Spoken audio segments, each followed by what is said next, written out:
लाल किले की प्राचीर से मेरे देश की माताओं, बहनों, मेरे देश की बेटियों को हृदय से अभिनंदन करना चाहता हूं।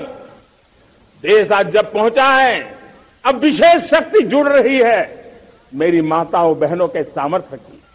आज देश प्रगति की राह पर चल पड़ा है, तो मैं मेरे किसान भाई बहनों का भी अभिनंदन करना चाहता हूं। ये आप ही का पुरुषार्थ है, ये आप ही का परिश्रम है कि देश आज कृषि क्षेत्र में आगे बढ़ रहा है।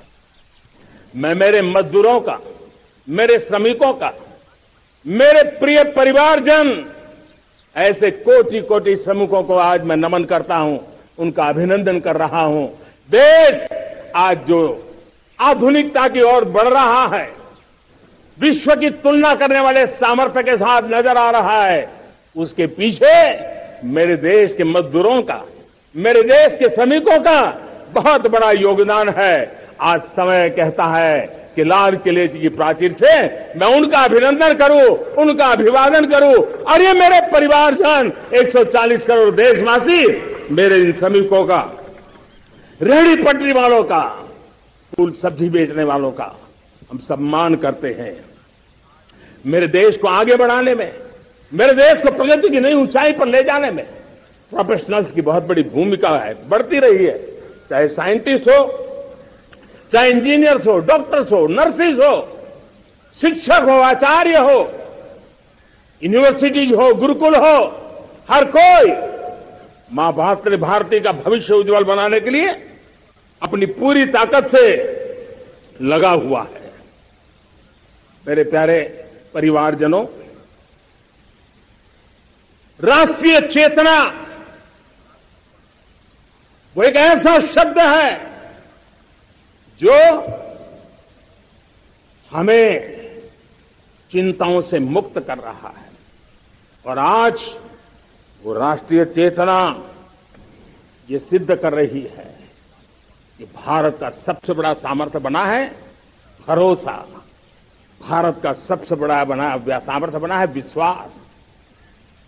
जन जन में हमारा विश्वास, जन जन का सरकार पर विश्वास, जन जन का देश के उज्जवल भविष्य पर विश्वास, और विश्व का भी भारत के प्रति विश्वास। ये विश्वास हमारी नीतियों का है, हमारी रीति का है। भारत के उज्जवल भविष्य को जिस निर्धारित मजबूत कदमों से हम आगे बढ़ा रहे हैं, उसका है। भाइयों बहनों, मेरे प्यारे परिवारजनों, ये बात निश्चित है कि भारत का सामर्थ्य और भारत की संभावनाएं विश्वास की नई बुलंदियों को पार करने वाली है। और ये विश्वास की नई बुलंदियां नए सामर्थ्यों को लेकर के चलनी चाह रही है। आज देश में G20 समिट के मेहमान नवाजी का भारत को अवसर मिला है। अब पिछले एक साल से हिंदुस्तान के हर कोने में जिस प्रकार से G20 के अनेक ऐसे आयोजन हुए, अनेक कार्यक्रम हुए हैं, उसने देश के सामान्य मानवीय के सामर्थ्य को विश्व को परिचित करा दिया है। भारत की विविधता का परिचय कराया है। भारत की डायवर्सिटी को दुनिया अचंभे से देख रही है और उसके कारण भारत के तरफ आकर्षण बढ़ा है। भारत को जानने की, समझने की इच्छा जगी है। उसी प्रकार से आप देखिए एक्सपोर्ट, आज भारत का एक्सपोर्ट के तेजी से बढ़ रहा है। और मैं कहना चाहता हूं, दुनिया के एक्सपर्ट्स इन सारे मानदंडों के आधार पर कह रहे हैं कि अब भारत रुकने वाला नहीं है। दुनिया की कोई भी रेटिंग एजेंसी होगी, वो भारत का गौरव कर रही है। कोरोना काल के बाद दुनिया एक नए सिरे से सोचने लगी। और मैं विश्वास से देख रहा हूं कि जिस प्रकार से द्वितीय महायुद्ध के बाद, द्वितीय विश्व युद्ध के बाद दुनिया ने एक नया वर्ल्ड ऑर्डर आकार लिया था, मैं साफ साफ देख रहा हूं कि कोरोना के बाद एक नया विश्व ऑर्डर, एक नया ग्लोबल ऑर्डर, एक नया जियोपॉलिटिकल इक्वेशन, ये बहुत तेजी से आगे बढ़ रहा है। जियोपॉलिटिकल इक्वेशन की सारे व्याख्याएं बदल रही है, परिभाषाएं बदल रही है।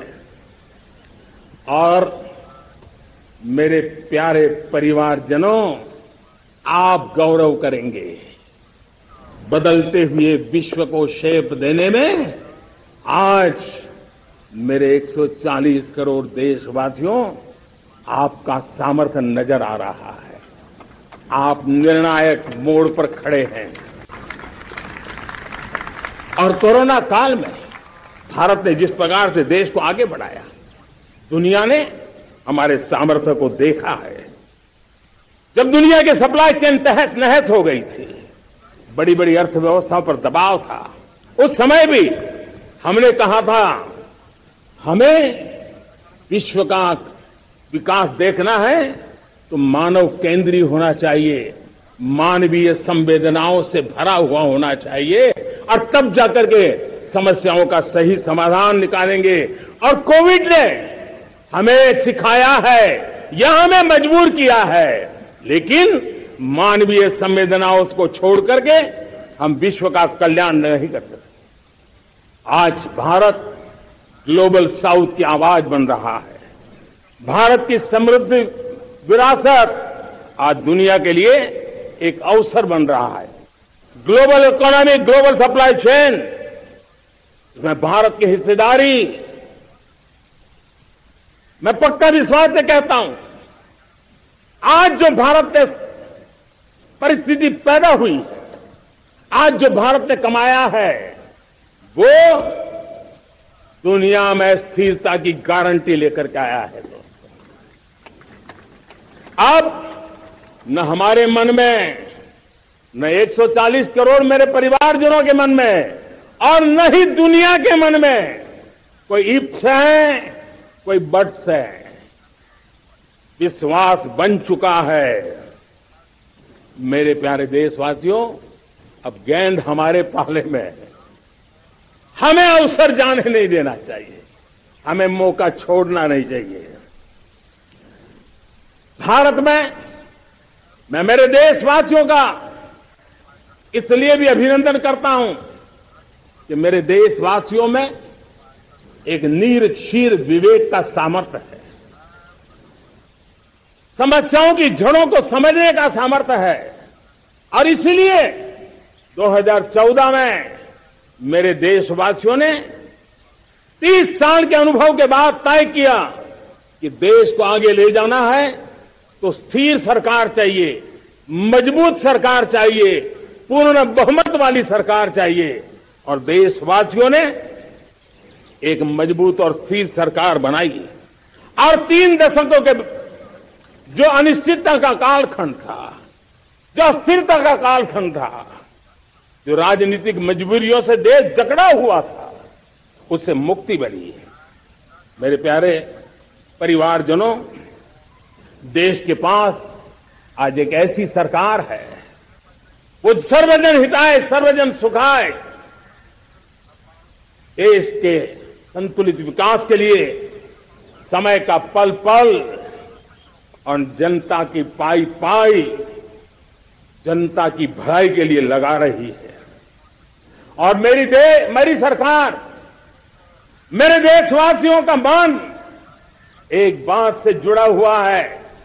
हमारे हर निर्णय, हमारे हर दिशा, उसका एक ही मानदंड है, नेशन फर्स्ट, राष्ट्र प्रथम। और राष्ट्र प्रथम यही दूरगामी परिणाम, सकारात्मक परिणाम पैदा करने वाला है। देश में बड़े स्तर पर काम हो रहा है।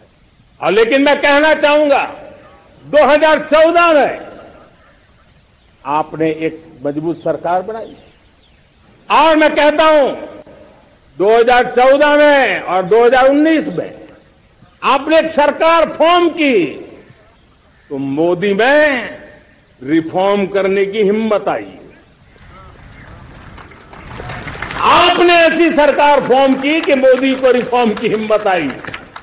और जब मोदी ने एक के बाद एक रिफॉर्म किए तो मेरे ब्यूरोक्रेसी के लोग, मेरे लाखों हाथ पैर जो हिंदुस्तान के कोने कोने में सरकार के हिस्से के रूप में काम कर रहे हैं, उन्होंने ब्यूरोक्रेसी ने ट्रांसफॉर्म करने के लिए परफॉर्म करने की जिम्मेवारी बखूबी निभाई और उन्होंने परफॉर्म करके दिखाया और जनता जनार्दन जुड़ गई तो वो ट्रांसफॉर्म होता भी नजर आ रहा है।